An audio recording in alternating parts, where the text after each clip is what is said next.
नमस्कार मु माधव चंद्र दास आपणकु हार्दिक अभिनंदन सह मोर गोटे छोटिया प्रयास यूट्यूब चैनल रो लोकार्पण उत्सव रे आपणकु स्वागत करुछि।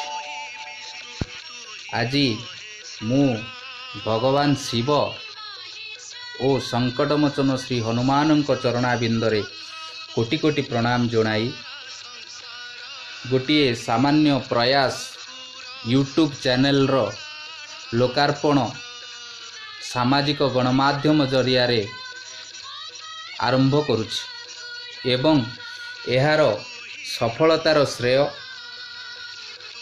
आपणଙ୍କୁ समर्पित हेबा नै प्रतिश्रुति देउछि। एथिपाई आपणଙ୍କ आशीर्वाद स्नेह श्रद्धा भल पाइबा एकांत काम्य। जय श्री राम। स्वर आपणଙ୍କ मुहरे खबर आम चैनल।